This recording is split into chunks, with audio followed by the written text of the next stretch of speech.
আসসালামু আলাইকুম, welcome to English apps. আজ আমরা অষ্টম শ্রেণীর ইংলিশ ভার্সনের চতুর্থ সপ্তাহের বিজ্ঞান অ্যাসাইনমেন্ট সলিউশন নিয়ে ক্লাসটি করব।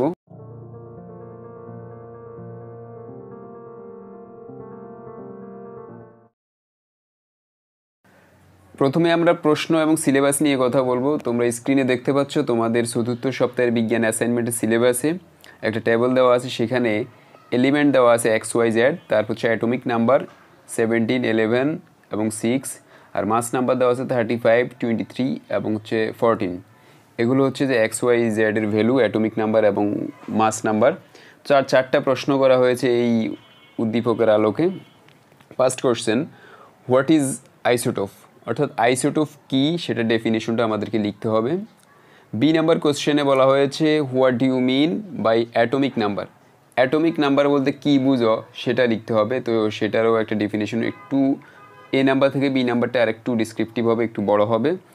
সি নাম্বার কোশ্চেনে বলা হয়েছে in above stem determine neutron number of one atom of Z element, অর্থাৎ জেডের নিউট্রন সংখ্যাটা আমাদেরকে বের করতে হবে, নিউট্রন নাম্বারটা আমাদের বের করতে হবে। ডি নাম্বার কোশ্চেনে বলা হয়েছে in above stem is it possible to be form compound between elements X and Y, explain logically, অর্থাৎ এক্স এবং ওয়াইয়ের মধ্যে কোনো বন্ড তৈরি করা পসিবল কি না সেটা লজিক্যালি এক্সপ্লেন করতে বলা হয়েছে। তো সেই প্রশ্নগুলো, চারটা প্রশ্নের উত্তরে আমরা এখন দিব। তো তার আগে বলে নিচ্ছি, যারা এখনও ইংলিশ অ্যাপ চ্যানেলটিকে সাবস্ক্রাইব করেনি অবশ্যই সাবস্ক্রাইব করবে এবং হচ্ছে নিচে দেখা বেল আইকনটি ক্লিক করে রাখবে, যাতে করে যখনই আমরা অ্যাসাইনমেন্টের ভিডিও আপলোড করি তোমাদের কাছে নোটিফিকেশন চলে যায়। তোমাদের অনেকের রিকোয়েস্টে আমরা এখন ইংলিশ ভার্সনের উপর অ্যাসাইনমেন্ট তৈরি করেছি। অনেকে আমাদেরকে রিকোয়েস্ট করেছো যে ভাইয়া আমাদেরকে আপনি শুধু বাংলা ভার্সনের জন্যই করেন, ইংলিশ ভার্সন করেন না। তাই তোমাদের রিকোয়েস্টে আজ আমরা সায়েন্স নিয়ে হচ্ছে একটা অ্যাসাইনমেন্ট ভিডিও করেছি, আশা করি তোমাদের কাছে ভালো লাগবে। এ নাম্বার কোশ্চেনে বলা হয়েছে হোয়াট ইজ আইসোটোপ, আইসোটোপ কাকে বলে বা আইসোটোপ কী। দেখো এটা সংজ্ঞা লিখেছি, an isotope is any form of chemical element that has the same number of protons in the nucleus on the same atomic number but has a different number of neutrons in the nucleus. অর্থাৎ isotope হচ্ছে এরকম যার same number of protons, অর্থাৎ যার proton সংখ্যা সমান থাকবে এবং নিউট্রন সংখ্যাটা ভিন্ন হবে, সেটাই হচ্ছে আইসোটোপ। এই জন্য আমরা সংজ্ঞাটা এইভাবে লিখেছি, an isotope is any form of chemical element that has the same number of protons in the nucleus on the same atomic number but has a different number of neutrons in the nucleus. এটা তোমাদের বই থেকে হুবহু এই ডেফিনেশনটা আমরা লিখেছি, আশা করি বুঝতে পেরেছ। বি নাম্বার কোশ্চেনে বলা হয়েছে what do you mean by atomic number, atomic number বলতে তুমি কী বুঝো। তো দেখো এটা সংজ্ঞা লিখেছি, the number of protons in the nucleus of an atom of an element is its atomic number, such as there is only one proton in the hydrogen atom, therefore the atomic number is 1. Likewise, there are 8 protons in an oxygen atom and its atomic number is 8. Again, the number of elements and the number of protons are same, so we can understand that oxygen atom must have 8 electrons.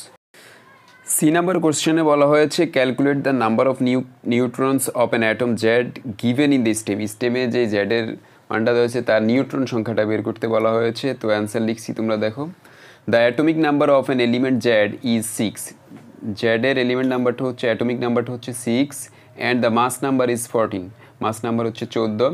We know that the mass number of an atom of an element is expressed as the total number of protons and neutrons in the atom.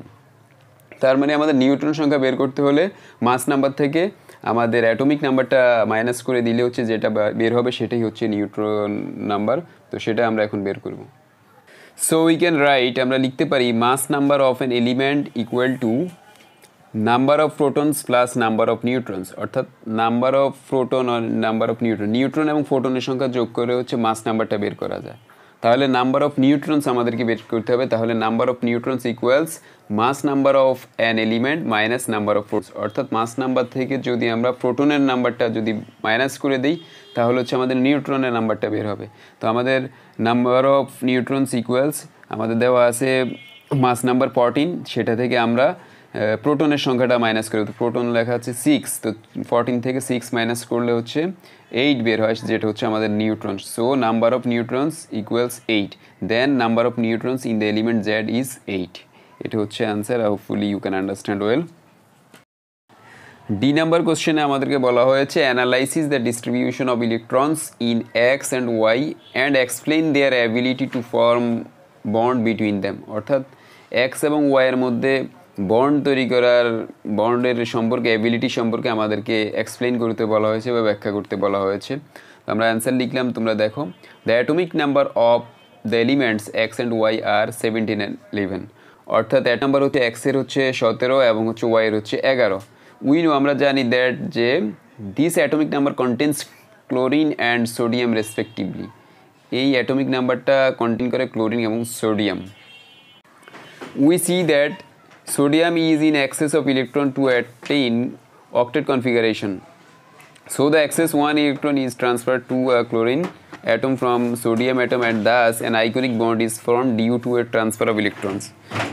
Chloride attains octet configuration by going the electron. Chloride, being a more electronegative atom than sodium, tends to attract the short electron pair towards itself.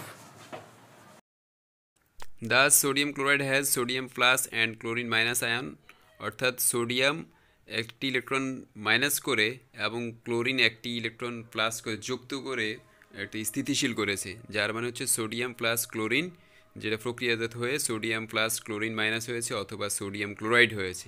Das ionic salt sodium chloride is stable, এটা স্থিতিশীল হয়েছে। আশা করি তোমরা বুঝতে পেরেছো। আমরা সৃজনশীল তোমাদের এই সায়েন্স অ্যাসাইনমেন্টের ইংলিশ ভার্সনে করে দিয়েছি 4টা প্রশ্নের উত্তর।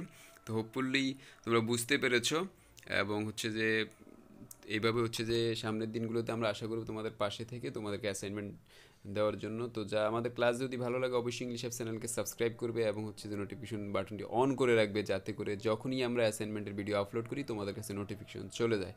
এছাড়াও তোমরা জেনে আনন্দিত হবে যে ইংলিশ অ্যাপ চ্যানেলের মধ্যে ক্লাস 6 থেকে শুরু করে 12 পর্যন্ত, অর্থাৎ ষষ্ঠ থেকে দ্বাদশ শ্রেণী পর্যন্ত ইংরেজির বিভিন্ন গ্রামারের উপর বিভিন্ন ক্লাস দেওয়া হয় এবং অত্যন্ত শর্ট টেকনিকে সুন্দর পদ্ধতিতে সহজেই প্র্যাকটিস বেসড লেসন আমরা প্রোভাইড করে থাকি।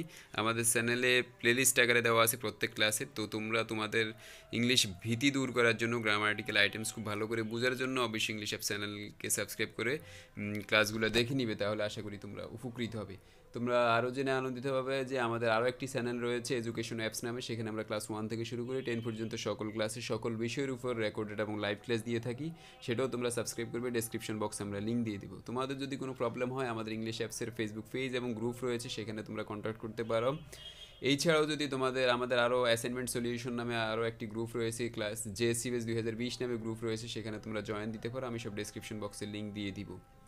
তো সবাই ভালো থাকো, সুস্থ থাকো। যদি ভিডিওটি ভালো লাগে অবশ্যই একটি লাইক দিবে এবং হচ্ছে যে কোনো মতামত থাকলে সেটা কমেন্ট করে জানাবে, বন্ধুদেরকে বেশি বেশি শেয়ার করো। আল্লাহ হাফিজ।